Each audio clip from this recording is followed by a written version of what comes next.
Yes, indeedy. As I just said, I have no shame. Naked! Yay! And look at Larissa! Naked! Yay!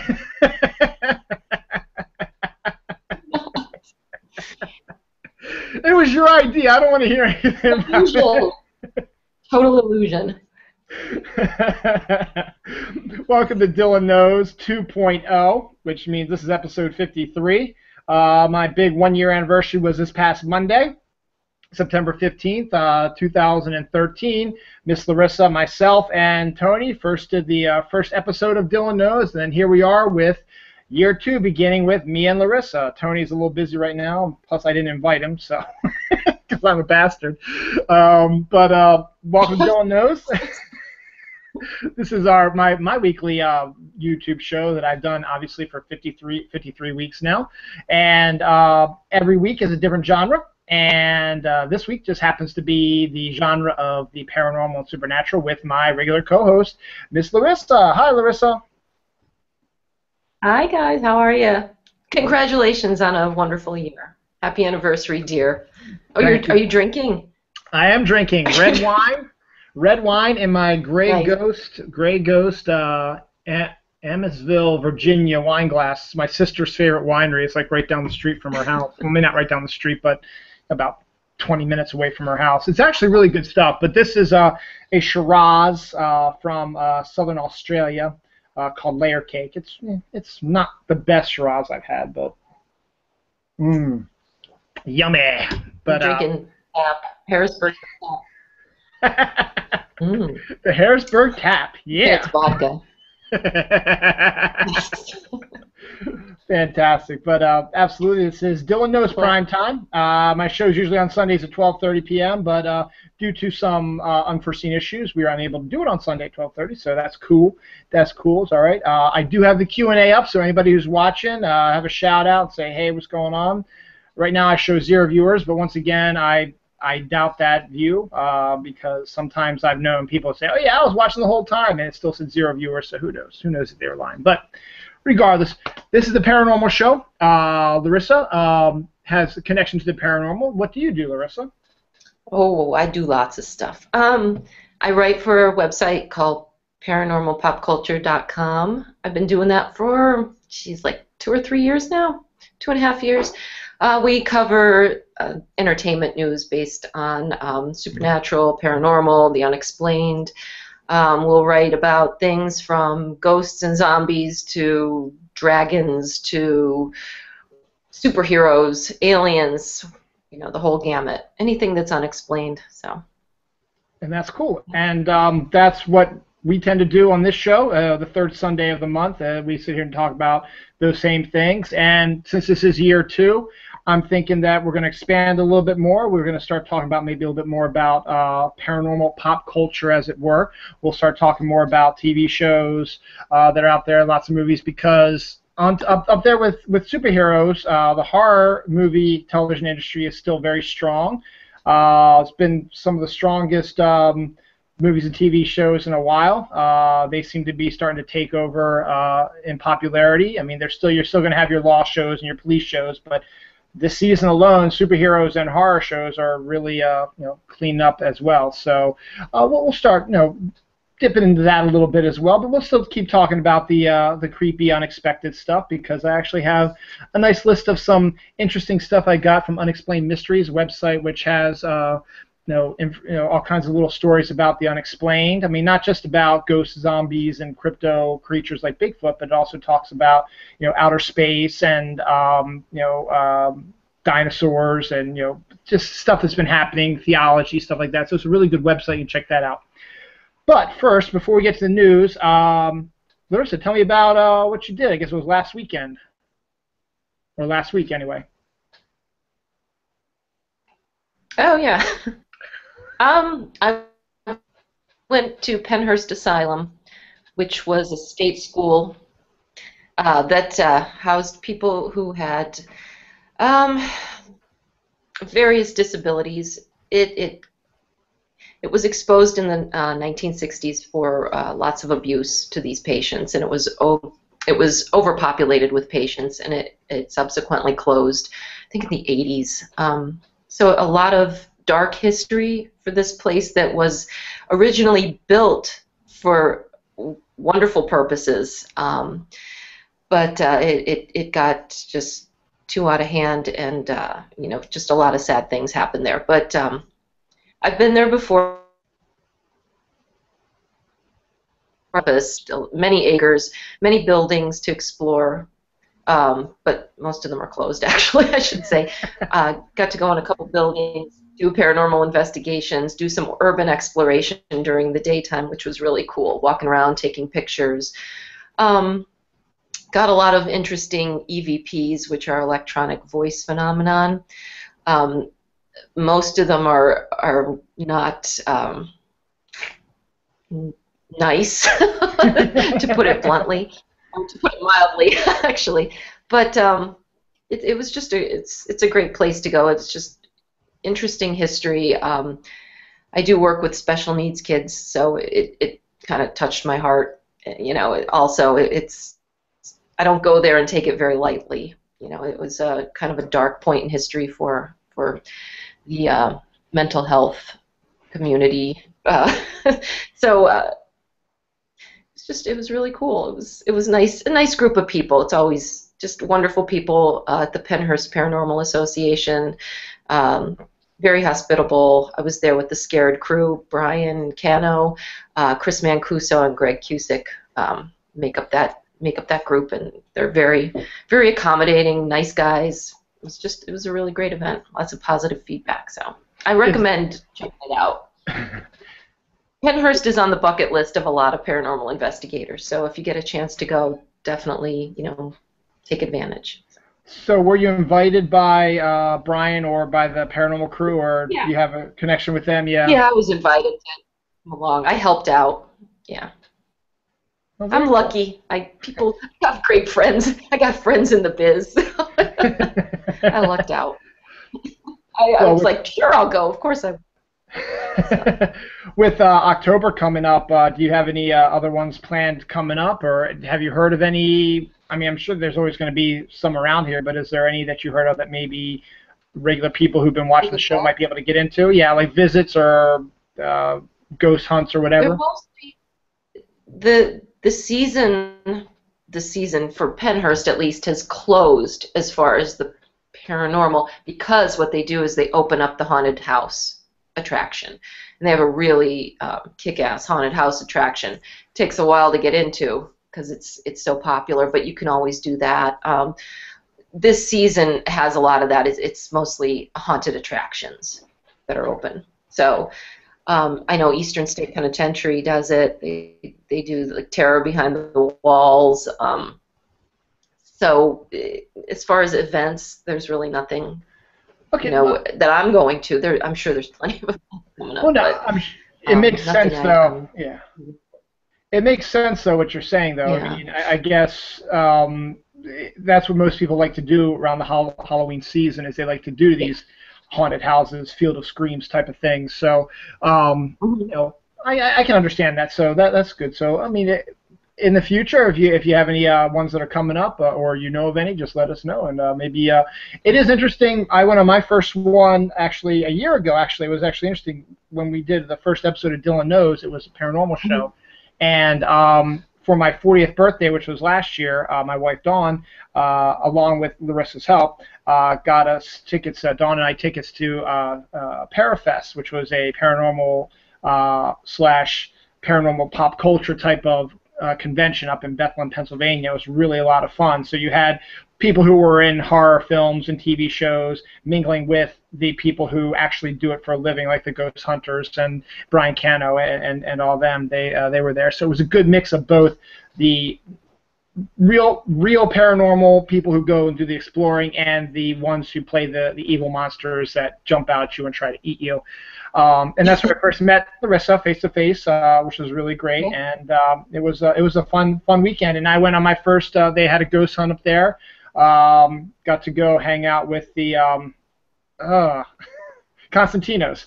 Down in the basement. We got some pretty good EVPs. So it was not quite like the Ghost Hunters, but it was just a bunch of people sitting in a dark basement for a couple hours trying to make contact, and we made some interesting contacts and some EVPs. So it's a very interesting thing, and I'd like to do it again. Gettysburg being so nearby, I'd love to do something up in Gettysburg sometime as well, since I'm literally about an hour and a half away from Gettysburg. It's not that bad, so I'll try That's that. the thing. You made a good point about just paranormal investigating. You're not like the TV shows are an hour long or a half an hour long, and you see the good stuff. That's hours and hours of filming, and you know, I think people when they go in for their first one, they expect, you know, all that magic to happen, and sometimes you get absolutely nothing. But I've compared it to fishing. You know, even if you don't catch anything, you're still fishing. It's still good. Yeah, I mean, you get to hang out with cool people and do some fun see, things. I love to see the buildings and the locations. So yeah, but yeah, it's not all like, oh my God, a ghost just walked by, or you know, at Penhurst though, the EVPs, they do something called, I think it's called Pandora Session, I believe. But what's nice is there's no pause. You ask a rapid series of questions, and if there's a response, you'll hear it. If not, it goes to the next question. So there's none of that like listening to that staticky stuff in between. So we did one in a bathroom at Devon, and Tim Smith is, I think he's the head of the Paranormal Association there, Penhurst Paranormal Association. If not, he's up there. He's the guy, the go-to guy to talk to. And the one ghost there, his name, we figured out his name might be Jimmy, and Jimmy likes Timmy. and I said, what do you want to do to Tim? And it said some nasty things, and it was right away, and it was really like, it was bad. So we, you know, yeah. Sometimes you get lucky, sometimes you don't. It's just the way the game is played, and it's the fun and itself. I think even if we wouldn't have gotten any really good EVPs, just being around people with the same like minds, like how we all are interested in the paranormal, and being with these people we've seen on TV before, and seeing how they conduct their business, it gives you a little bit of a charge. I mean, it was like 2:30 in the morning, so it was fantastic because we did the eventual day, and then we had dinner, and then we slept for about 4 hours, and then we got up and then drove over back into Bethlehem, and then did the event, and then came back, and then went back to bed, and then slept in the next morning. So it was a lot of fun. So hopefully we'll be able to do that again sometime. And who knows? We'll see. Maybe some other place would be great. As I said, Gettysburg. I'd love to do Gettysburg because I'm a huge history guy myself, and just the Mother's Day weekend of next year is Phenomicon in Gettysburg, so you could look into that. And that has, it's not only, it's a more of a, excuse me, smaller version of Parafest. There's not as many people there, but they do ghost hunts as well. And there's, you know, celebrities, and you have the hunt, and you're in Gettysburg, and you can kind of do your own thing too, and there's lectures. So that's something you could look into. But I know it's Mother's Day weekend next year.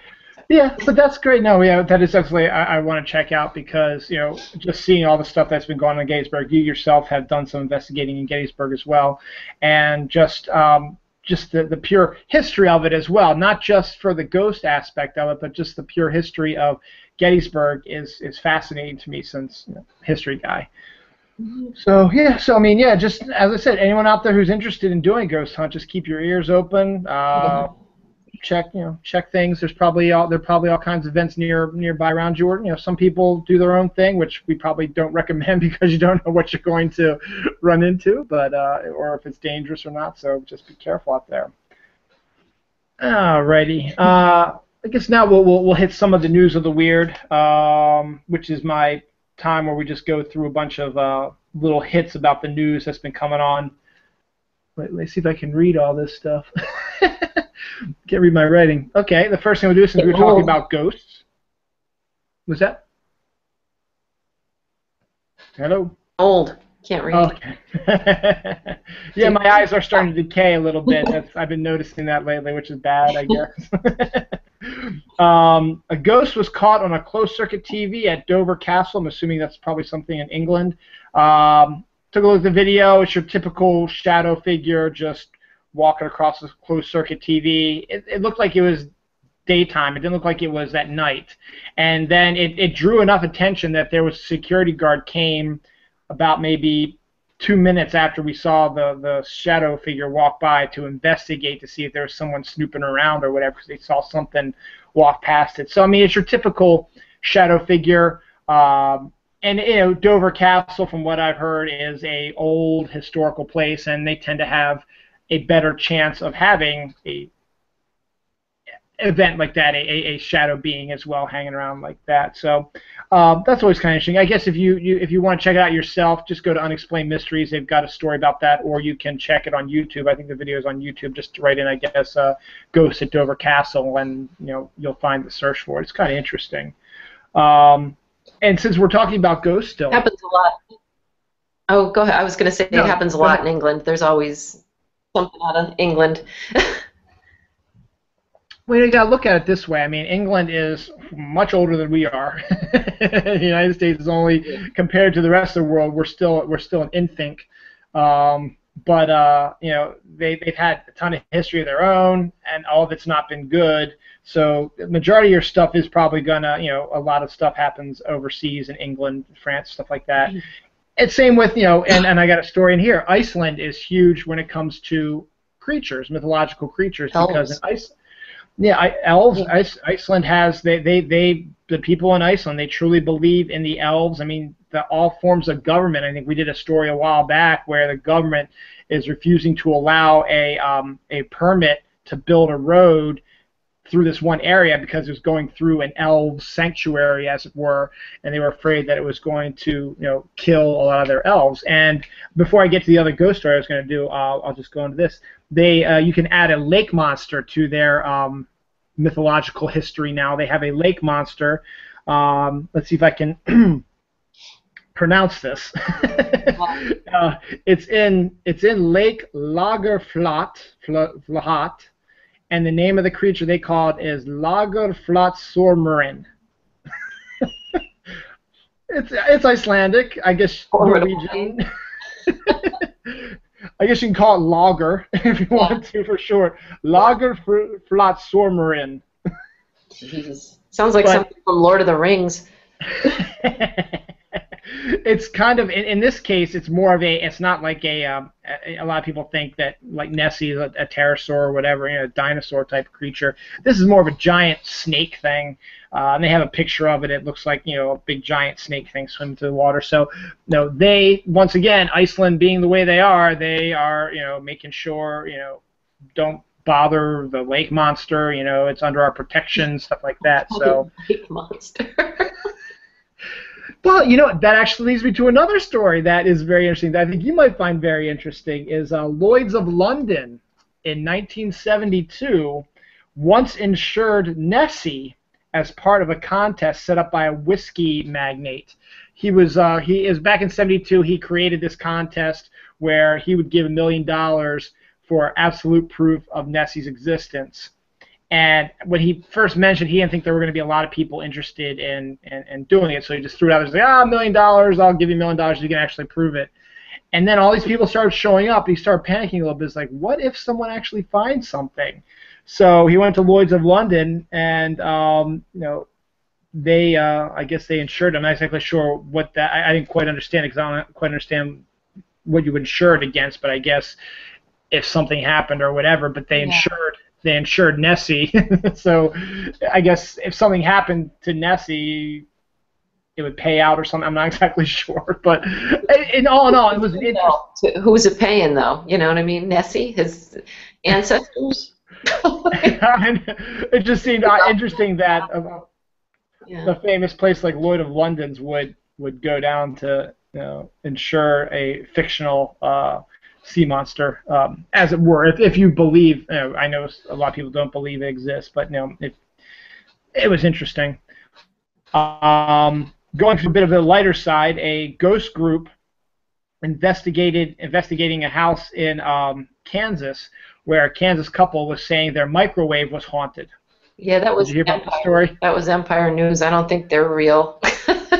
Oh, you don't think so? Okay, that was in Unexplained Mysteries, though. It was weird. Yeah, I know. I saw that there. It's they're kind of like a National Enquirer of the web. So full Okay. of shit. But still, it's kind of funny though that The they find this. poltergeist. Well, they were kind of interchanging poltergeist and demon, weren't they? Kind of like they're referring to it as a poltergeist, but saying it was a demon and all this. Still, it was. Yeah, the main thing was the main demonic part of it was that they said one of the things they noticed about it was after the food was cooked and it dinged or whatever, it like started back up again and the clock read 666. So I guess in retrospect, if I think about that, there was a little bit something hinky about it, but still it was kind of a funny story. Something you don't hear every day. No, thank goodness. Now you mentioned that. Well, that's the other thing. Also, they said that they haven't used the microwave as much, but it still heats up everything really well. I bet it does. In less time because it's Satan driven. Demonic fired nachos. There you go. Pitchfork to get the food out. Now, I think you mentioned this on Oh, Twitter a while back or something like that, but they mentioned this. This is back on August 28th that a UFO was confirmed by police over Pennsylvania. Was that near your area? yeah, but friends of mine saw it, and he's in the military. He was adamant it was Chinese lanterns, which that's probably what it is. But the fact that the state police couldn't verify that is kind of terrifying. I mean, and this is like I'm talking like this isn't like miles away. This is damn like backyard. Like I could have seen this if I were out. That's how close it was. And the fact that our local police this became such a big story and made it to the news of the unexplained files or whatever, and I was just like, seriously. Oh, and the lady was like having a glass of wine on her porch and saw this stuff, and the cops showed up and they did call the local military bases. I mean, and that's so close I could hear the gunshots when they're doing drills. I mean, that's how close that is, and they said there was nothing in the area. But my friend's husband's like, that's Chinese lanterns. Totally. So I'm not going to get abducted. So sorry, haters. Yeah, I've got my fair share too. Every one of my episodes of Dylan Knows, somebody always clicks on the dislike button. Every single one, and it's very soon after it gets updated to YouTube. So it's almost like somebody's waiting for us. Okay, he's got one coming up now. All right, it's up. Dislike. That's weird. We should investigate it. I did something I shouldn't have. I read the comments once. There was somebody who wrote that I had a weird laugh, so I'm just in the end I'm just ignoring it. I admit my laugh's not. Never looked. I'm not going to either. Yeah, I haven't looked since then, but it's just funny. It's just, oh, you have a weird laugh. Okay, thank you. Good. I'm glad you can complain about my laugh. That's fine. But I digress. I don't get that. But speaking of drinking. No, first, I'm gonna drink some here. Have some more. Your laugh will get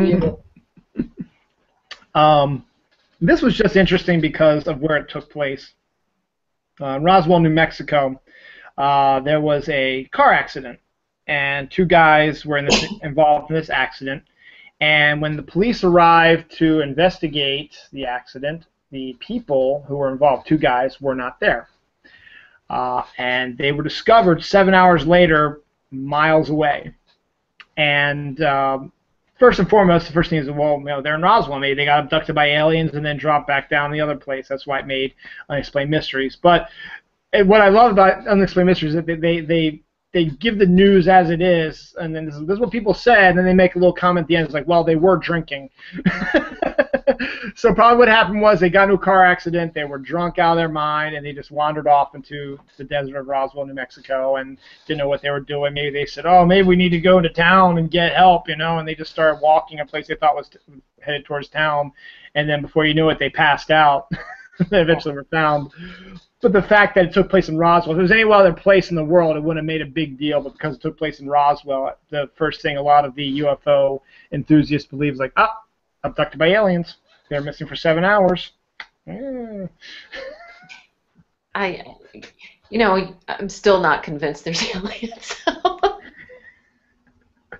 Sorry, write a comment.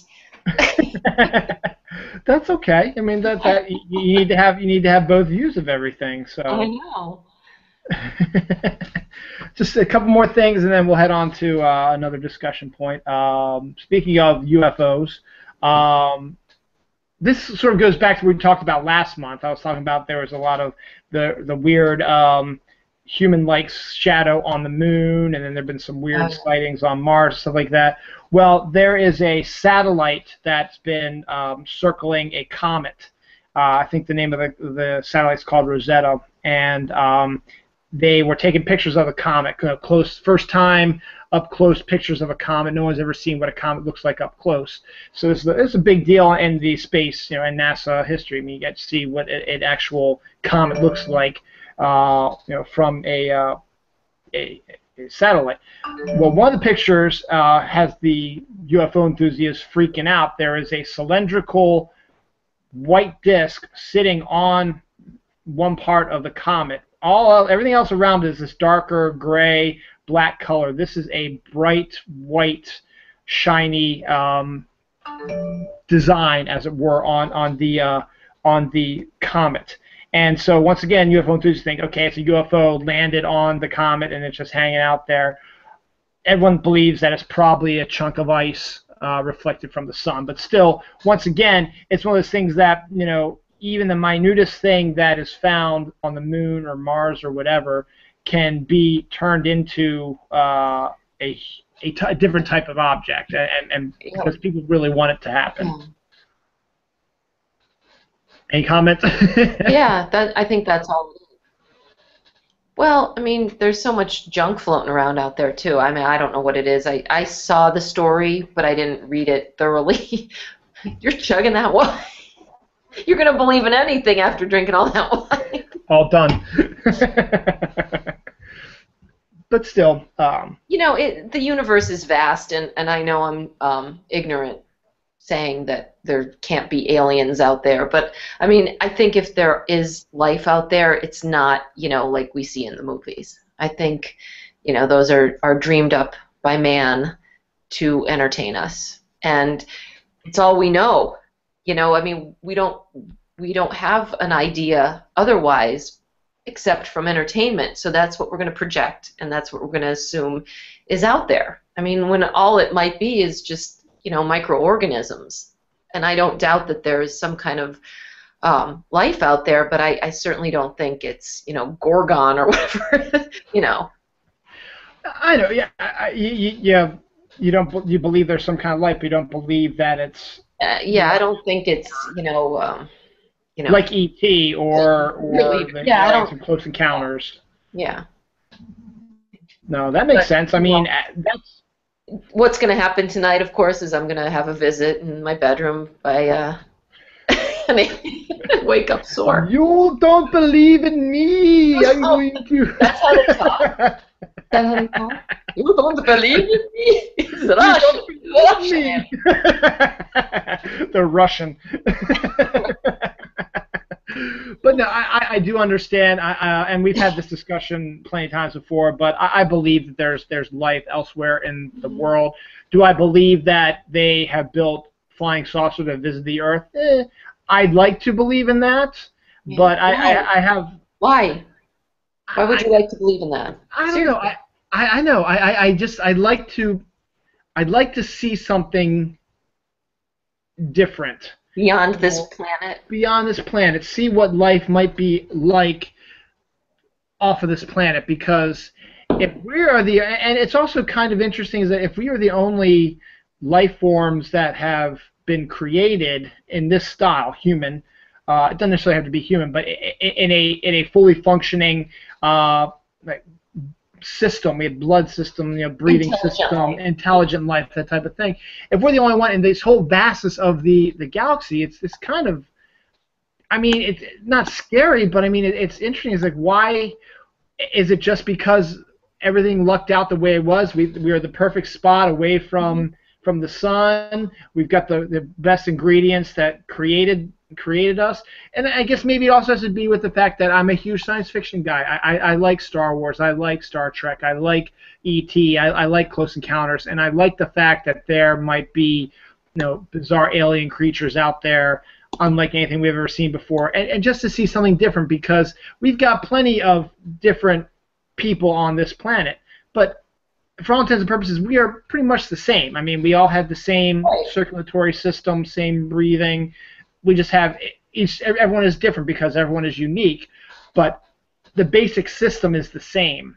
And a lot of people need to realize that when they're being racist or they have hate or whatever, is that we are exactly the same on the inside and the outside. I mean, we're just our faces might be different, our beliefs might be different, our colors might be different, and our attitudes might be different. And I think I would like just to see something different, to see that there is more life out there than just on our planet, because eventually something's going to happen, and it might not be for billions of years, but eventually the Earth is going to be destroyed, humanity is going to be wiped out, and then what? Is it just going to be emptiness? It's all philosophical, I guess, is what it is. But yeah. Well, we're intelligent beings, and we're going to think, and that's what we do. We think, we dream, and we invent, and that's how we've sustained ourselves forever, for centuries, not forever, but I don't know. I know, but it's imagination too. To be honest, I mean, no, it's not bad. It's not a bad thing. It's just, is it, how plausible is it? I don't know. I'm just a skeptic. I don't believe in anything. Well, no, that's fine. But I mean, let's just look at it this way. I mean, if you really want to take a look at it from that aspect, why would aliens want to visit us anyway? Unless they just to see what we're like, or maybe they've. Here's the thing: our transmissions, our TV transmissions, radio transmissions, all that stuff, that's getting shot out into space. So light years away, there are some people who are just starting to get, like Thomas Edison's first phone call. That has been sent out into the world. They haven't even seen, baseball or horror movies or even sci-fi movies, how they're looked at. So they're just starting to they? see, okay. Well, whoever's out aliens. There. The aliens. The unknown out there. But at the same time, is maybe they're very similar to us. Maybe they don't. Yeah, they. I don't want to say he, she, it, them, whatever. Maybe they are like us, and they don't have the means to transport away from their planet. And maybe someday, maybe, but right now, maybe there's a alien species out there light years away called Blurbot's Nose. And they're doing a video show on Lurgle Plus. You never know. It's a possibility. But yeah. I don't know. I just want to see. It begs the question too. Like, are they more intelligent than are you thinking they're more intelligent than us, or just different than us? Have a different, like that too. Are they do you think that they're learning from us or making fun of us, especially right now? I think, to be honest, I think all of the above. To be honest, I think there might be some. I believe that there are lots of species out there. I think some of them might be smarter than us. I think some of them might be dumber than us. I think some of them have not developed intelligence yet.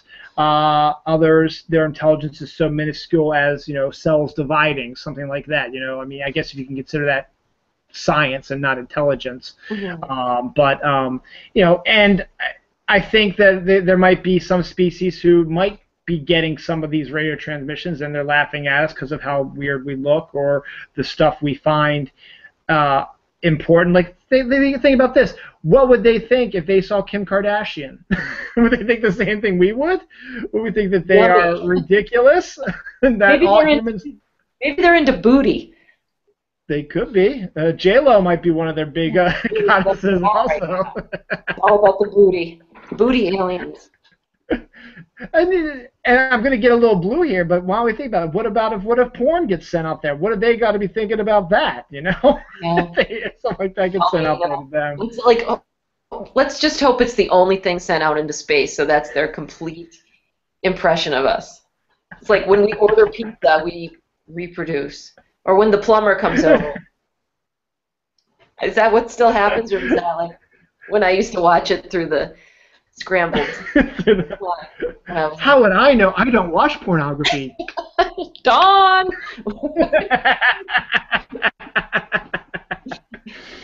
I believe that there's some form of a kind of life out there still. Do I believe that they're flying around flying saucers? I'd like to, just because I'd like to believe that the stuff that I've been told, people who've seen these things claim to be abducted and might be telling some grain of truth and not just lying to get attention, because that's kind of sad if you have to hoax UFO sightings or Bigfoot sightings or whatever to get attention, you know, or to say, hey, look, I'm smarter than you guys because you guys believe that this is really a Bigfoot and it's not. It's a guy in a suit and only I know this, you know, and ha ha ha, you guys are idiots. And maybe that's what it, The thing, though, with attention and Bigfoot sightings and alien abductions, it's never positive attention. It's always like, you know, you're crazy or you're wrong. It's if you think about it, there's not a heck of a lot of positive attention coming from sightings of anything paranormal. Yeah. At least, I mean, ghosts now, but in the past, I mean, they're usually like made fun of, and mostly alien and Bigfoot kind of stuff. Especially on the internet, the stuff you see, I mean, you could capture a real Bigfoot, and there are going to be doubters. They're going to say it's a hoax. You could dissect the thing, and they'll still say it's made up. I really don't think we're ever going to have definitive proof, because it's just, I mean, we might have definitive proof, but there's always going to be questions about it, because I don't know. No, you are absolutely right. I mean, I'll give you an example. This isn't on my list of notes, but just recently there was I guess a video game company once again tried to prove to debunkers that we actually did land on the moon. There are still people to this day who believe that the moon landings have been hoaxed. Right. And yet there's a lot of definitive proof that there's actually, we've had moon landings. I mean, there have been satellites. Yeah, once again, there's the cynicism again. We've had satellites who've orbited the moon recently. They've taken pictures of the landing site. Look, there's the remains of the lander and stuff like that. No, it was made up. It was photoshopped in there. You know, that's not real. You know, just there still is people who they will go to their grave railing against the fact that there's a conspiracy, that they believe that the United States never landed on the moon. You know, and I don't know, and maybe that's another reason why I want to believe in this stuff, is because I want to prove them wrong. Yeah, prove the doubters wrong. Well, there's I mean, there's people who don't believe that Sandy Hook happened, you know, in Newtown. There's people. It's all, you know. I don't know. Yeah, we're so ingrained. That's the problem with people. They're all, you know. People are essentially. They're so conspiracy-minded nowadays. They cynical. Yeah. I mean, nothing can be real. You know, everything has to be a government conspiracy. What the world has become. Yeah, and that's disappointing. And maybe that's the main reason why I want to believe, as it were, that these things actually are out there, and so we can prove all the haters and the people who just drip hate to these people saying you guys are idiots and morons for believing this stuff. And maybe I feel it's a personal attack on me because I might believe in some of this stuff. Well, you're pretty, so I'll pass that by. So, one last story, and then we'll move on. Actually, no, this story's dumb, so I'm going to just not do that. One thing that's interesting, though, is I just saw this on Twitter. What was it? Oh, no, it was just another UFO thing where in 1996 there was a shuttle mission They were trying to determine an easier way to, I guess, get the space shuttle into orbit. This is before they decided to drop the whole space shuttle thing. Instead of using the rocket boosters, they were going to use this like elevator pulley system type of thing. So they were going to test it. It was this way that they would use, I guess, some of the electricity in the Earth's gravitational field or whatever to charge up the wires and able to bring the spaceships into orbit easier. I'm not exactly sure the whole.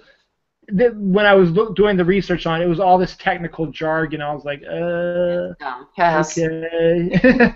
But what the thing was, it failed. The test failed, and the wire snapped and went off into outer space. So they had the camera on the space. Maybe it landed on a comet, and it could be. It could be. It very well could be. It could be that thing. But they had the camera on from the space shuttle watching it, and as it was floating away, all these weird circular discs started swarming around it. It didn't quite look like regular debris or whatever. And of course, the UFO enthusiasts automatically think that the UFOs were watching, the aliens were watching what we were doing, and then they saw it failed, and that was like rush hour, and they were all leaving to go now or get out of the way of this thing that was floating towards them. Alien rush hour. That's what it looked like. It was the weirdest thing. There were just all these little discs flying around this thing. It was like hundreds of, not hundreds of them, but like 50 of them were just all soaring around this thing. And in the end, NASA calls it just debris from the thing. That's probably what it is in the end. But there were just some weird looking debris things. Like they were circular discs that were vibrating and moving smoother than some of the other debris was going around. So I don't know, but it was one last thing I saw. But I saw something on the internet that they're going to be doing a TV special about Stonehenge. I didn't really get them much details about it. So Stonehenge, I mean, it's not paranormal per se, but it's an interesting unexplained type of thing to look at. So I'm getting tired too. It's a long week. Take a nap. I wish I could. I mean, I might be able to tonight because my son is with my dad and stepmom having a sleepover. So I'm enjoying some wine. So just like it's fun times. You better be watching. We better be keeping an eye on you. Yeah. Girl is Dylan. See, here's the thing, though. She never watches anymore. So I can say whatever I want to now. Oh. I don't know. I'm not going to, but so Dawn and I are going to star in the new Ghostbusters movie. We're going to be the females. Good segue. I like that. Good segue. Earlier, when I said it earlier, I wanted to get more into like a paranormal pop culture thing. Well, this is the, what is that, 84, 94, 2004, 30th anniversary of Ghostbusters. Yeah. 30th anniversary. And fantastic movie. Loved it. Saw the movie theater like multiple times, 2 or 3 times. Back in the old days when there was only 2 theaters in a movie theater, there weren't any multiplexes. There was only 1 or 2 theaters in every one. I got to see it twice at 2 different theaters, and it was also one of those things where it like stayed in the movie theaters for like months. It was like it stayed to like Christmas almost. It came out in June of '84, same weekend as Gremlins. '84 was a good year for movies, good summer for movies. But yeah, they just re-released it on August 29th, and they played it for a week in theaters, and I took my son. And when it started, like when that music started, not the Ghostbusters theme, but that eerie music, Elmer Bernstein started in the library, yeah. I will admit, and I know maybe I'll get some comments, I started crying a little bit. Like, I teared up. I'm like, oh my God. And I've seen it, 100 times since it's been in theaters, but there was just like something about being in the theater, like I was when I was 13, and to be able to take my son to it was so nice. And, it held up. He enjoyed it. And the thing with Ghostbusters, you talk to a lot of the paranormal investigators out there, and the ones who have their own reality shows and stuff like that. And Ghostbusters really was was the Kickstarter for them. There was nothing like it back then. It was kind of a closeted subject, just like in Poltergeist. You know, Poltergeist I think was 82. Ghostbusters was, of course, 84.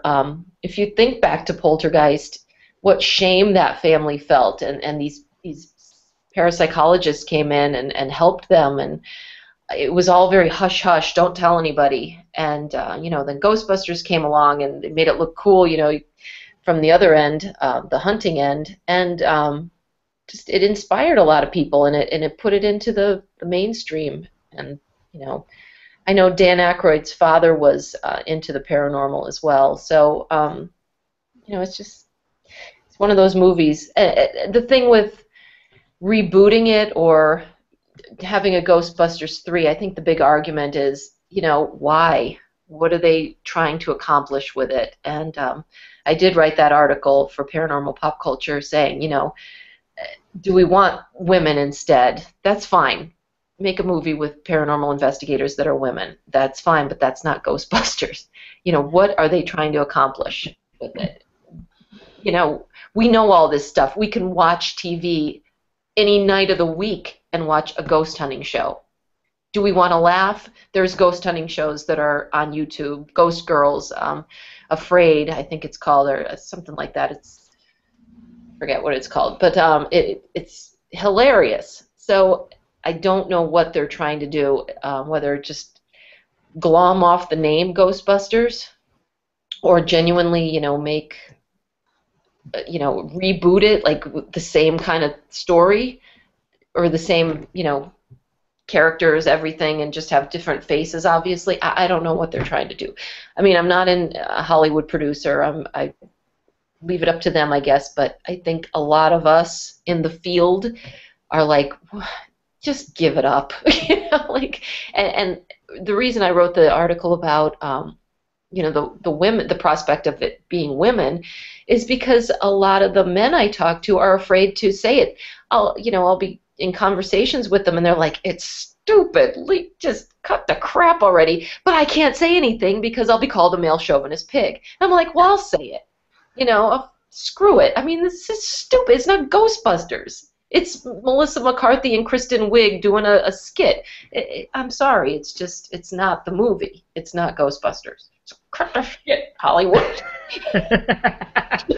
No, that's actually, you know, I read the article, and I agree with a lot. I agree with a lot of the stuff you said, because and it does. I mean, I guess it does, the fact that it came from a woman railing against the fact that, you know, we don't need to have women Ghostbusters. If you want to make a Ghostbusters movie or ghost hunting film with women, then make it. Go ahead, but don't make them Ghostbusters. And I think I think you hit the nail on the head, and that's one of the things that drives me absolutely bonkers about Hollywood, is that they like to keep going back to the well over and over and over and over and over again, because they're expecting a nostalgia feel. They're expecting all the kids, all the people who are now in their 40s, who grew up during the time of Ghostbusters, you know, when they were young kids, they're going to hear the name Ghostbusters, and they're going to flash back to that great film. It is a perfect film. Yeah.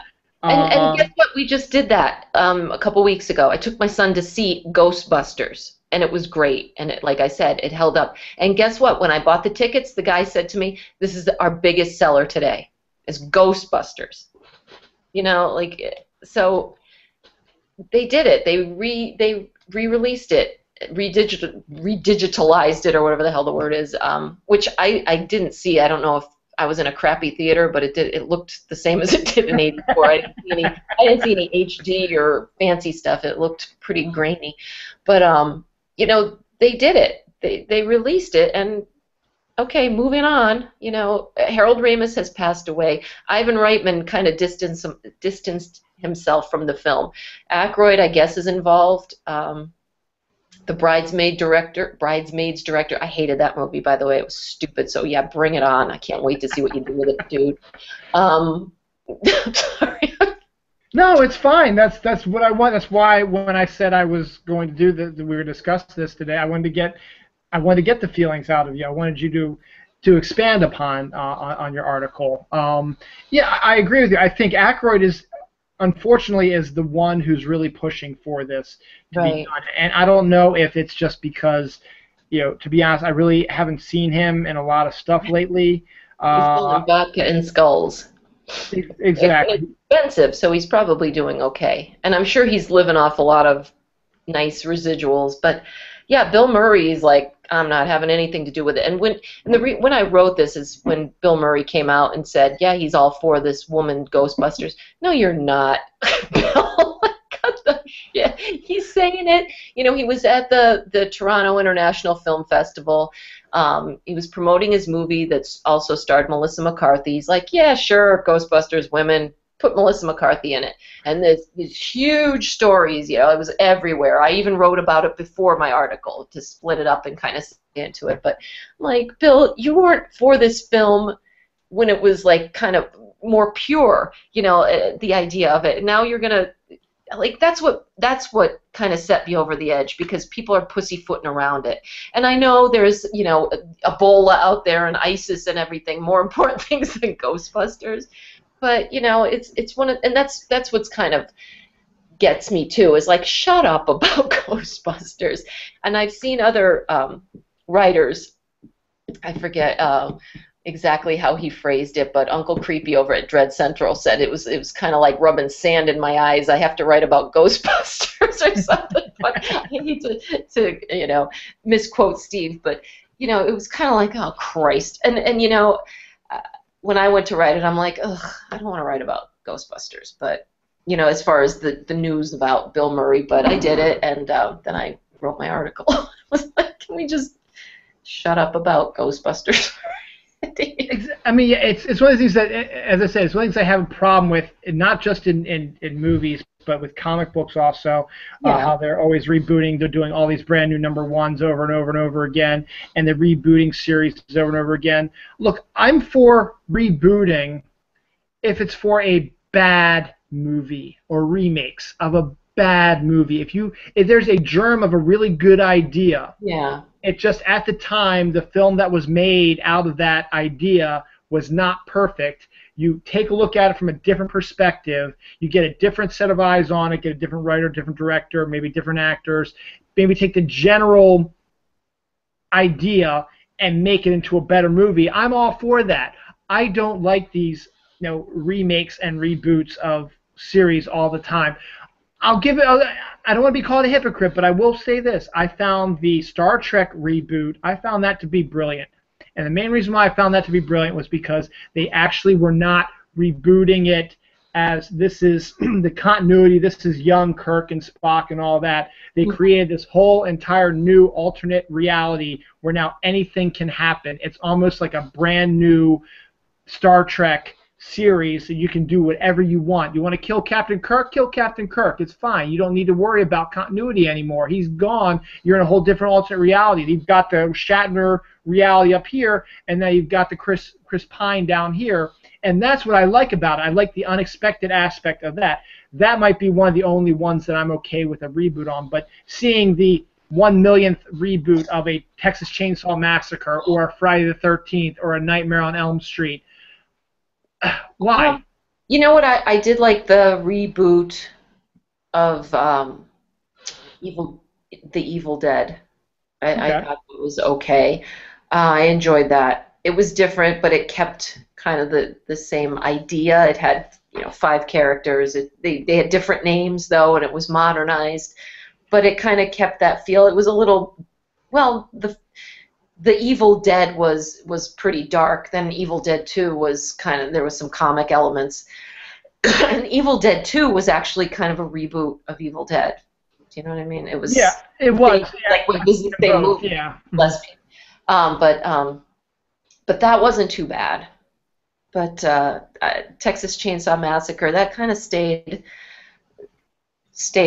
tried to stay true to the original, I think, but I watched it like this because it's just gross. I mean, some horror movies, I like horror movies that entertain, not just gross me out, and I don't know. To me, one of my least favorite horror type movies is what I like to call torture porn. The Yeah, stuff like, Hostel. I yeah, won't the watch. I won't even hostels, watch it. yeah. Like, why am I watching? Yeah, it's just stupid to And me. just from what, It's my opinion. no, People like, no, no, and and I that's heard the whole about point of the show. Yeah, it's the whole yeah. point of our show. You have your opinion on things. I don't like the idea. I mean, the original Texas Chainsaw Massacre, I guess, was unique for its time, '72. No one ever really saw it before, Right. based on a true story. So Yeah. like that. Then they wanted to up, yeah, they wanted to up the ante every time. So now they deviate a little bit into some of the torture porn because I just remember seeing, some of the commercials for the original one. The guys hung up by the chains, and then he's coming over with the chainsaw. Any second now he's going to cut the arm off, one arm at a time. It's like, okay, let's cut this arm off. And it's hear him screaming and yelling while the blood is spurting out, and then let's let him cut off this arm, and then let him blood and spurting and yelling and screaming. And let's not kill him. Let's just hear his Hostel you're screeches of talking about? pain. No, the Texas Chainsaw Massacre remake. I thought there was a scene Oh, where somebody was strung up, and the chainsaw massacre guy was coming up behind him with a chainsaw, was going to get ready to slice him. My imagination said that that's what was going to happen. They were going to slice his arms off and let him just scream and yell, and while he bled out, and then eventually he'd just kill him dead. Finally, I don't know because I didn't see it. I'm well, just saying. there's some, as far as the anticipation, that's like torturous, yes. I mean, I think one of the scariest scenes in a movie is, and it's brief and there's no blood, as far as anticipation is in Halloween. When the guys with the glasses went to get a beer for his girlfriend, and he's pinned up against the wall and gets pulled up, and the knife just, I mean, could you imagine what would go through your head? And the thing also that gets me about some horror movies, and I appreciate like a Rob Zombie horror movie because it's more brutal, but sounds terrible, but you know, but Jason, he stabs the guy, and you see it. Imagine how horrifying that would be if that were you. But really, would that kill you? Would that? Can't see. Just being stabbed here, you would not die instantly, probably, unless he didn't stab him through the heart. He like pinned him up. Yeah, it That's was the lower scary. down. Yeah. That's the scary thing, not dying instantly. That's how I think when I watch a horror movie. Like that would be the most horrific thing is to die slowly. And like when Rob Zombie would reboot the Halloween movies, for example, or do um, House of a Thousand Corpses or Devil's Rejects, you know, it's brutal, and I appreciate that. If you're going to make a horror movie, to me that's horror. The anticipation of it, the slowness of it, But as far as like pinning somebody to a chair and like in Hostel and taking off body parts, and it's just, I mean, that is horrific. But I don't know. No, no, I'm that's rambling at 10 o'clock. no, it's like my biggest, if it's fear, but it's a thing. I guess it would be fear. I hate torture. Yeah. I could not watch 24 because of all the torture stuff that they did in that show.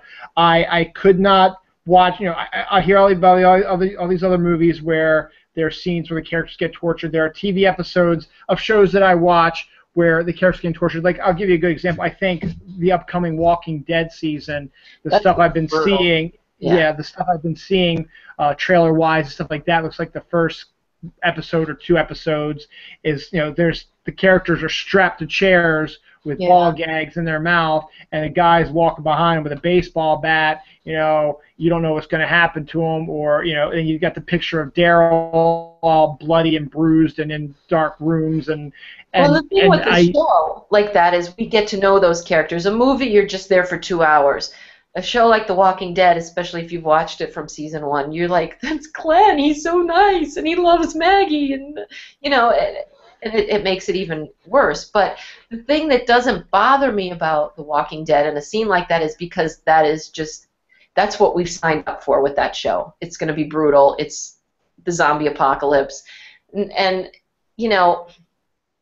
I guess that could happen, not the zombie part in real life, but you can kind of distance yourself in the fact that it is pretty fictitious. Like, 24, like there's some shows that are like, oh, that stuff kind of does go on in our government, but The Walking Dead, like I could watch, an Evil Dead. Demons aren't going to come to life because of a book. I could kind of distance myself from that, so it doesn't bother me as much. But a bunch of backpackers in Europe getting captured and tortured by crazy people. I mean, there are people out there who pay money to hunt humans in other countries.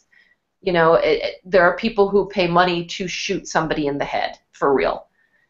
So that does exist, and that's horrific to me. That's horror. But, The Walking Dead, I could kind of appreciate that and just kind of sit back and go, thank God that is not real.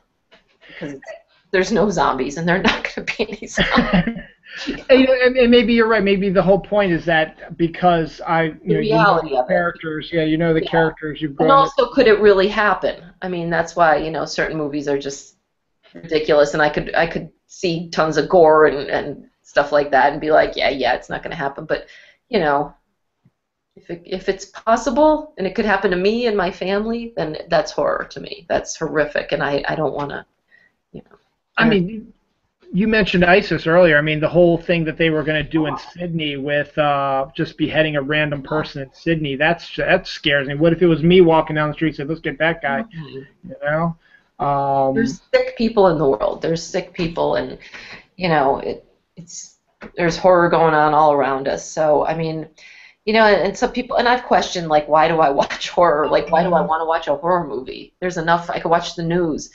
It's just to kind of, I don't know, distance myself from it. I'm also, I'm a suburban housewife with 2 kids. It's deviation from the norm, and it's kind of an escape kind of thing. So, I watch Modern Family too. I just don't fixate on, blood and guts and vampires and zombies. But, I've questioned, why do we like horror? Why do people want to see? Part of feeling alive, I think, too. It's just kind of that adrenaline rush. Why do people go on a roller coaster? Things could go wrong on that. I take my kids on roller coasters all summer. Like, what am I, nuts? I mean,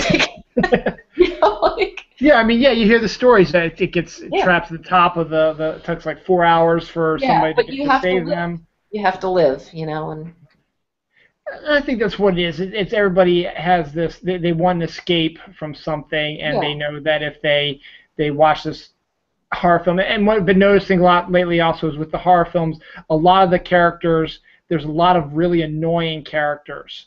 And you've got the ones that you can relate to, but then there's the ones that are really, really annoying and egotistical and stuff like that. And you're like, I want them to die, and I want them to die badly. And then when Jason or Michael Myers comes in and kills them, it's like, yes, they're dead. They're horrible people. I know, but that's the whole point. Well, it's like Louis C.K.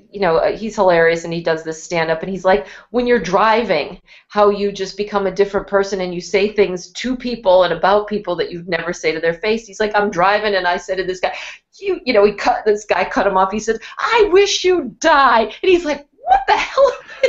That's somebody's kid. That's somebody's son. I wish you would die. I hate you. You're horrible. It's like you would never say that. And these are people. In a movie, it's the characters. They're not, But it's like, what the hell is wrong with us? Anyway. Yeah, you're right. Yeah. So that was good. But yeah. So I agree with you. Getting back to where we start from. Don't reboot Ghostbusters. There's no need for it. I agree. If you want to do a ghost hunting movie with all-female cast, go for it. Oh, have fun with that. You can be, and the thing is, you can make jokes about Ghostbusters. Then, I mean, you're not called Ghostbusters, but they can say, "Oh, look, we're the Ghostbusters." That would be a nice little throwaway joke that they could say, and then you'd move on to continue with the storyline. I like the idea maybe if they have kids or something, but those guys were old. Like, think about it. They were 20-year-olds looking to hook up. I mean, they were like our age. It's like they're not going to go and find wives and have children. And I mean, Venkman even screwed up with Dana, and she went and had a baby with some other guy. I mean, I was going to say, like if they were the kids of the Ghostbusters, but there's not even kids of Ghostbusters. Like. Exactly. Yeah. Exactly. So. I mean, eh, you're right. It all goes back to Hollywood trying to make a quick buck on Yeah. nostalgia, Fucking- and they Yeah. don't have any original ideas anymore, and they're afraid to experience. They're afraid to bankroll original ideas because they're afraid that it's not going to be successful because we're so ingrained that we need to have the next big superhero character or the next big horror film or the next big comedy, the next big remake of an '80s film, which we have some nostalgia for. The people who pay for, who go to the movies, I guess, are our age group, and then we've got the financial means to go to the films, and then our kids, old, young, they might say, you know what, your parents might not have let you see this movie when you're your age, or it's a little bit harsher. Let's do a PG-13 version of Nightmare on Elm Street or something like that, so you guys can go see it. You know, if I want nostalgia and I want to show my kids nostalgia, I'll take them to see Ghostbusters. 2 days ago, I was in Target. Beetlejuice was $5. Grab Beetlejuice. Here, you're going to watch Beetlejuice. I bought them Gremlins. It was $5 at Target. There's Netflix. Watch it there. Watch, be nostalgic. You don't have to go and spend $11.50 for a movie, matinee or whatever the hell it is now where you live, and $16 for popcorn and a soda. I will sit and I will say, yeah, let's watch Michael Keaton as Beetlejuice. They want to reboot Beetlejuice. When Michael Keaton and Winona Ryder are, I guess, on board for Beetlejuice. Why? What are they going to do? Is it going to be maybe grown up, like Winona's character is, her age now? She's our age, but do we really want to see? I'll just watch the movie. Yeah. I'll just watch Beetlejuice. I have it in the other room. $5. Exactly. I agree. This is great though. There's a guy I follow. I forget what his name is off the top of my head right now, but he writes a blog where he is introducing his children, his young kids, and calling it Film Nerd 2.0 or something like that, where he shows them the classic movies. That's what I do with my son. Not the reboots. Exactly. I show them. My older son's going to be 16. He saw The Exorcist, uncut, and I forgot how bad it is, but he loved it. Suspiria. Dario Argento loved Suspiria. Can't stop talking about it. Poltergeist blew his mind. The originals. I want him to see Goonies. I bought him Beetlejuice. I want you to see Beetlejuice. I showed him Gremlins. That's what I do. It's like these are the movies I loved as a kid, and I'm curious to see if they held up, and they do. He loves them, and I don't need Hollywood to reboot it so I could take him to the movies and see it. Like I said, I did spend the money on Ghostbusters, when I could see it for free, but I just wanted the experience. No, that's true. That's the experience. And I'll give you a good example also. When Wizard of Oz was re-released not too long ago, I mean, it wasn't this most recent one, but it was maybe 10 years ago, I went to that because I'd never seen it on the big screen before. Oh, yeah. Beautiful. Yeah. It was absolutely gorgeous. I saw it at the Sender Theater, which is like our big historic theater down on the outskirts of Baltimore City, where it's the old style giant screen. It's got the curtain that rolls in front of it, the old seats, the old butter machine for the popcorn, the really gothic type of architecture, and it's an old style movie theater, and it's fantastic. Yeah. And I saw it there. For they've got like a lot like Grauman's Chinese Theater, they have, because whenever a film was filmed in Baltimore, they always did the premiere at the Senator, so they would have these blocks right out in front of the theater of the stars with their hands and their feet and their signatures and stuff like that of all the films that were filmed in Baltimore and premiered there. So they were actually there. They saw the movie premiered at that theater, which is actually right down the street from where I grew up. It was so cool. And so I saw Wizard of Oz there. When they released Grease, not back in the late 90s, early, I'd never seen that in the movie theater, so I wanted to go see that in the movie theater. I saw that in the movie theater. Yeah, I saw The Exorcist when they re-released that about 10 years ago or so. I went to see that just, out of curiosity, what it would be like in the theater. And so, so that's all they need to do, just re-release movies. Why make them? Why pay, stars $20 million to, take a chance when all we want to see is the original? Like AMC has, Throwback Thursday. I've watched 16 Candles. It's like 16 Candles on. Weird Science was on the other night. Breakfast Club. It holds up, and the running joke, and I've seen it, like everybody revamps this as a tweet, but as far as the Breakfast Club, if that were done these days, all it would be kids playing on their phones. They Which wouldn't is talk to each true. other. They all talk to each other, you know. So, yeah, just cut the shit, Hollywood. Seriously. Exactly. And as I said, Watching. if you want to reboot a movie, reboot a bad movie. As I said, reboot a movie that sucked. Reboot a movie that, you know, Like, why don't we try it? I'll give you a couple good examples. Here's a film I would love to see rebooted. It was called oh God, and I just lost it in my head. Shit, I forget what it was called. It'll come back to me. But another good example is The Toy. I don't know if you ever saw The Toy with Robin Williams. Mm-hmm. Yeah. Or not The Toy. It's just called Toys. I'm sorry. The Toy is the Richard Pryor movie. No, Toys is the Robin Williams film directed by Barry Levinson, and it was basically like a Willy Wonka for the '90s, but it was a toy store. It was a toy company instead of a candy company, and it was very well filmed. Barry Levinson did a great job of filming it. The sets were amazing. Mm-hmm. Robin Williams did his usual Robin Williams thing. Joan Cusack played a robot. LL Cool J was Robin Williams' cousin, you know, that type of thing. And it was great. Dumbledore, Michael Gambon, was the bad guy, and he played the uncle of Robin Williams' boy child, whose father was like a well-loved Walt Disney-esque type of character who was this toy maker and made this giant factory, and the toys like just are all over the place, and the kids come in and they play with them and help do kind of stuff like that. And then he dies, but his son, being the boy child, he didn't want to leave the company in his son's hands, but he didn't want to leave it in his brother's hands, who was this army sergeant guy played by Michael Gambon.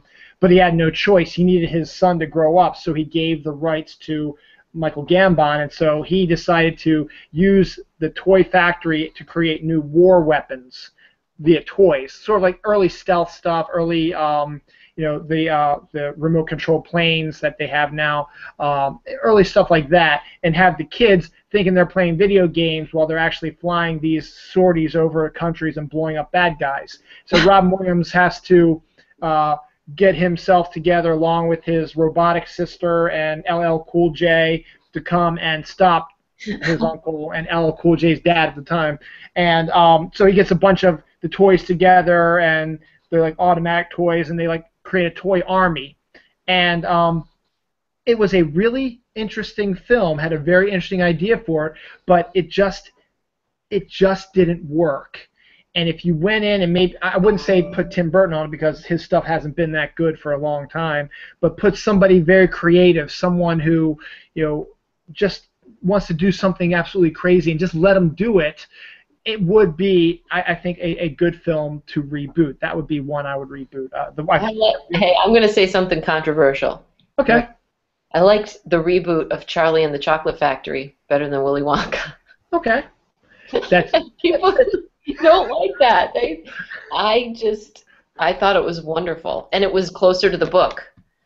It adhered to the book much closer. I think people might know that, but I don't know. But yeah, I prefer the Tim Burton Charlie and the Chocolate Factory, which was the original title, not Willy Wonka. Not Willy Wonka, the Chocolate Factory. Yeah, I like Willy Wonka better than Charlie and the Chocolate Factory, but I will give Charlie and the Chocolate Factory its props. It had some interesting stuff happen to it, and I liked a little bit more of the look into Willy's life. I like to look at that aspect of it a little bit, and also closer to, like I said, the book. I mean, I think people like Willy Wonka, the Gene Wilder one, for nostalgia purposes as well. That was a lot of our childhood. Like I didn't see it as a kid. I didn't see it till I was an adult, actually, and I'm like, this is what people are talking about? Seriously? Maybe if I saw it when I was a child, it would have a little more meaning to me, but I'm like, and then it just ended. It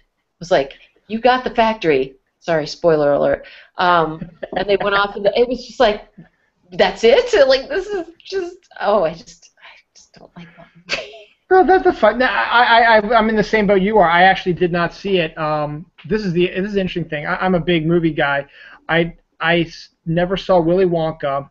and I never saw Godfather 1 and 2 till I was much older.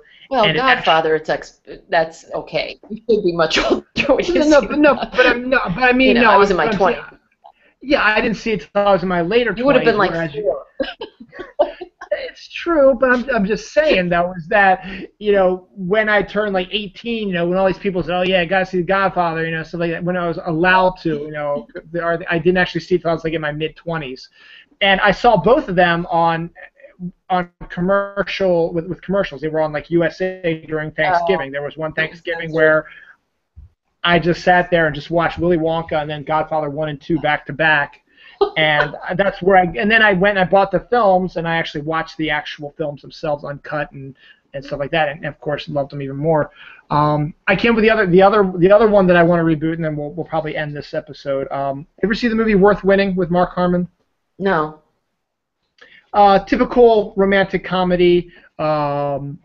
Mark Harmon was great in the '80s. I mean, he's great now. He's still my. I think he's an underrated actor. He's a fantastic actor. I like him. But in the '80s, he did a bunch of films like Summer School and Worth I Winning and love stuff Summer like that. School. I Summer love School, Summer School.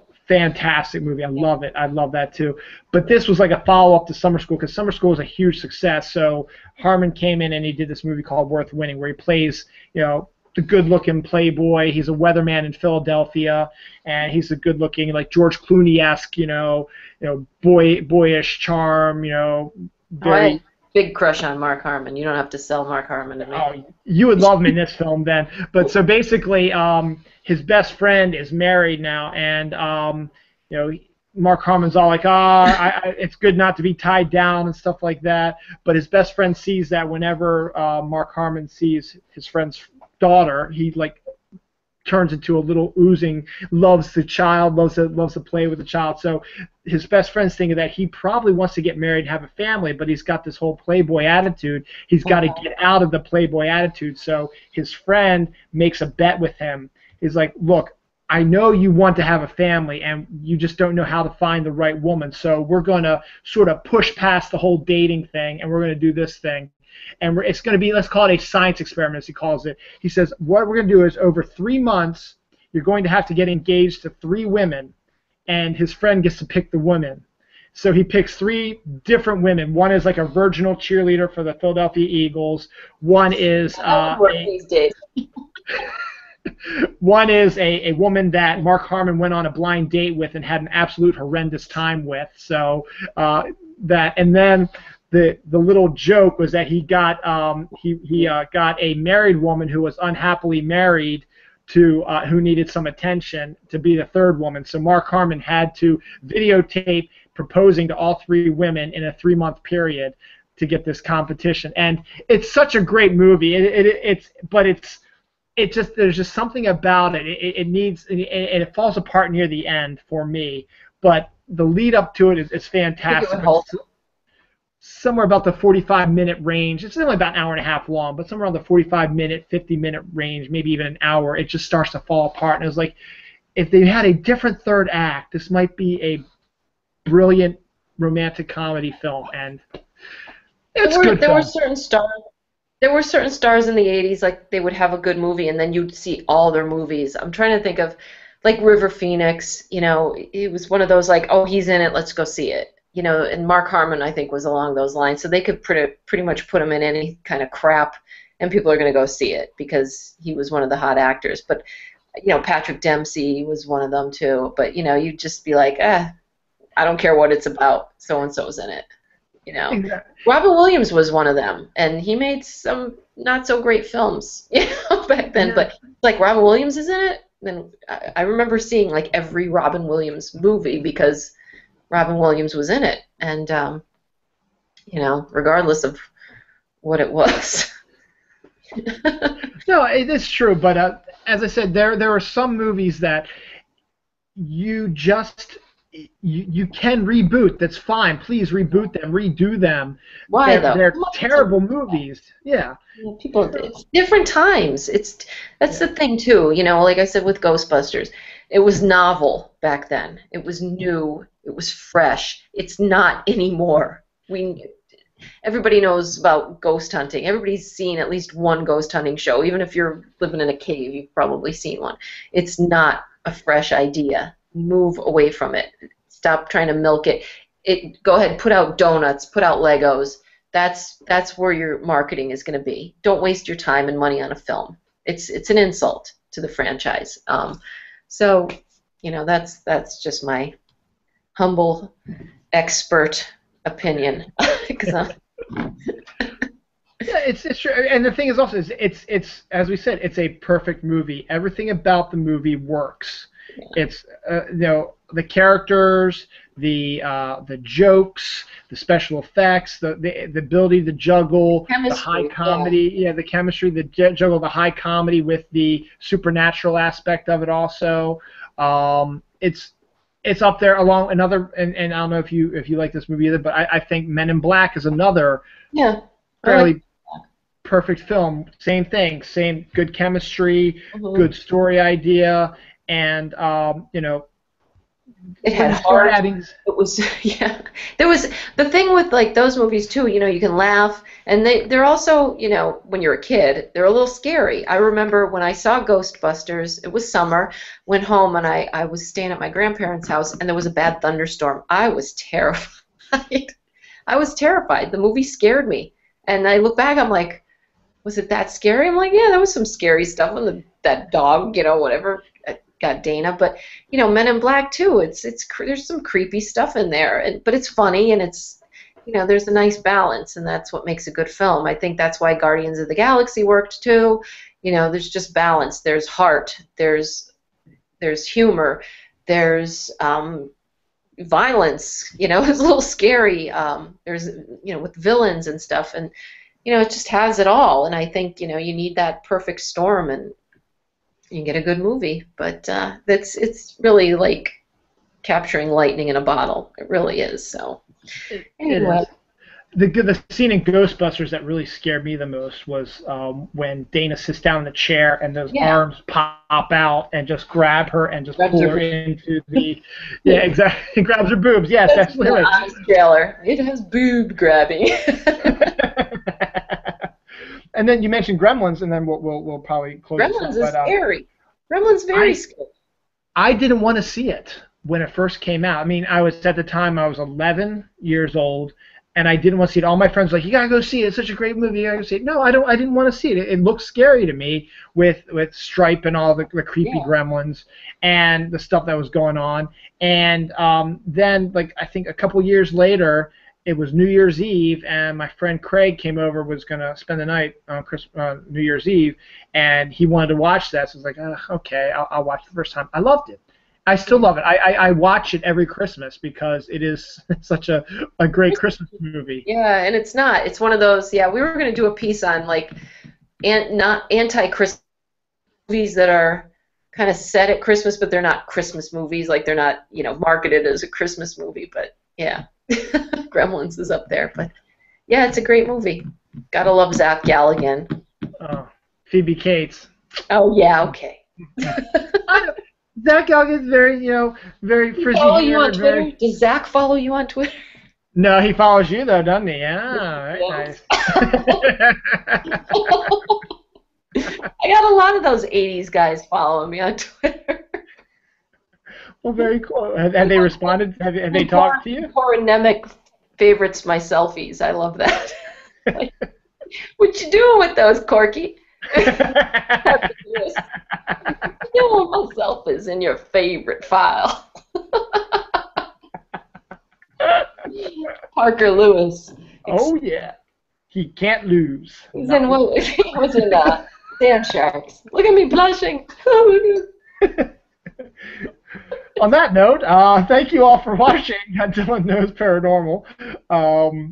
Visions of Cornemic will be running through everyone's head now. So, thanks for watching, guys. We'll be back next month. I don't know what we're going to cover. It's going to be Halloween. It's going to be October, so we'll be doing probably some Halloween-esque stuff.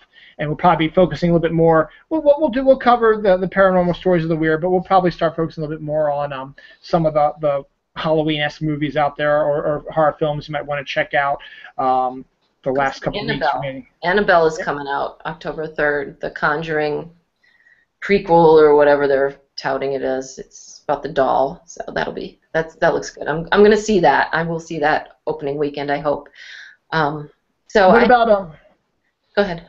what about Horns? Have you seen that with Daniel Radcliffe based on the I'm Joe familiar Hill with book? it. We've written about horns and I think I wrote about a couple trailers. Would you be Looks interested in neat. seeing that?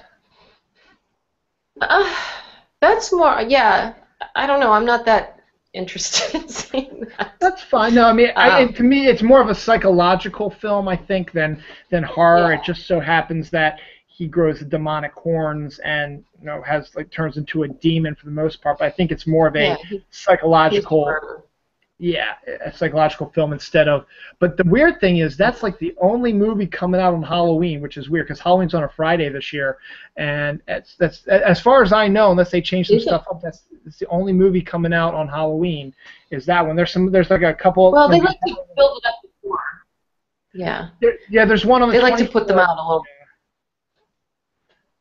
I'm not sure which one. Yeah, I don't know which one it is, but there's one on the 24th because I was doing I like to write the names of movies that are coming out on my calendar, and there was a horror film.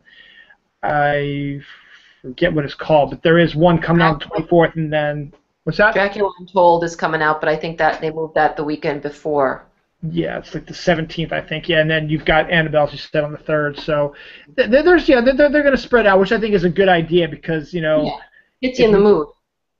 Get you exactly. You get it out on Halloween night, then you only really have like one day to see it, and then okay, you're done. Whereas you should do like what Annabelle's doing. You release it early in October. That way, you got at least a 3-week run leading up to Halloween, and people are going to want to see a scary movie during the time, which is it's a great season. So we'll talk a little bit about Halloween and stuff in our next show in October.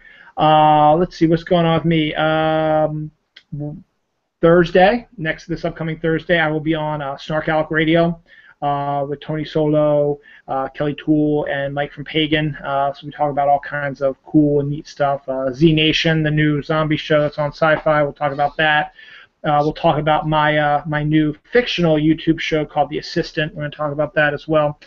And then next Sunday will be my Dylan Knows International episode with my co-host Bronwyn. Will be kind of a comic-centric one because I finally, as long as she doesn't back out on me again, I finally got a guest I've been trying to get for a while. Her name's Jessica. She is part of the Comicosity Hangout, which is a hangout much like what we have, but it's her and 2 other women who discuss comic books. So we're going to have her on.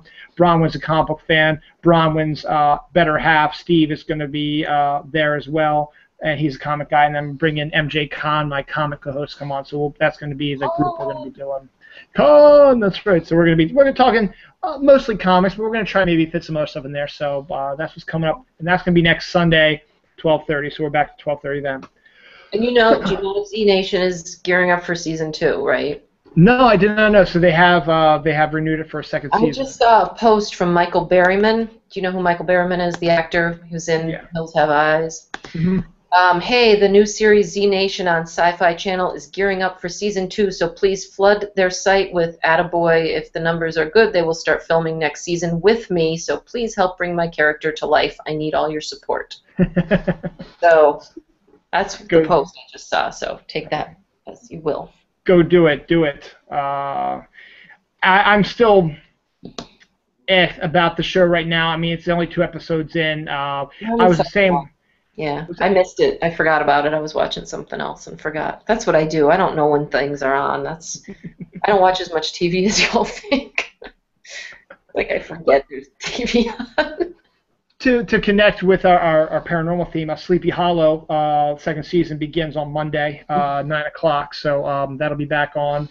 I think that's the only other big horror show that I can think of that's coming on this week.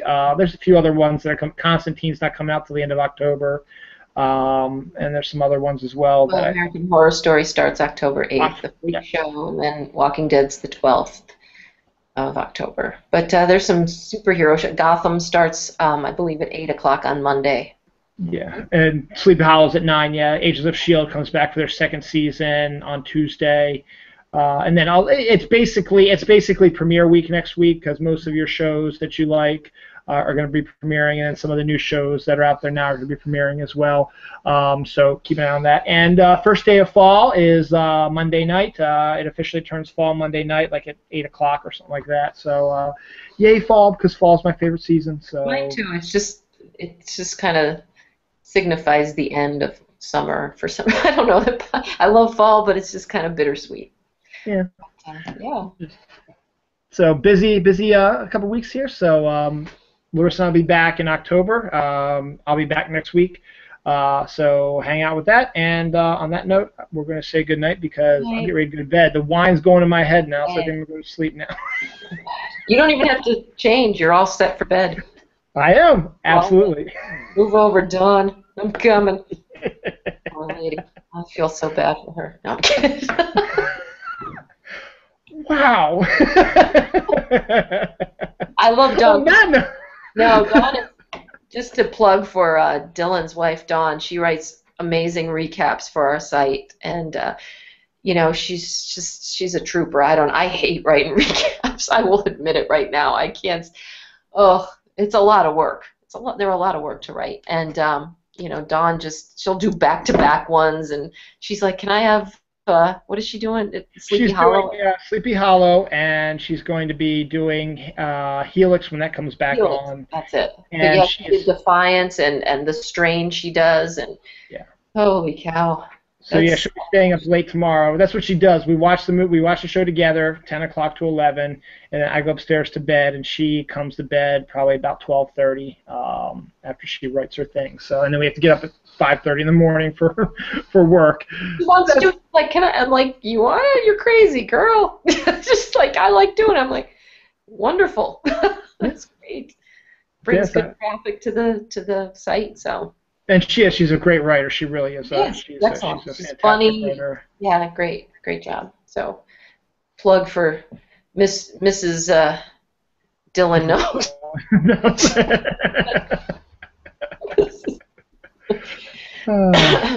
So on that note, we're going to say good night. Good night.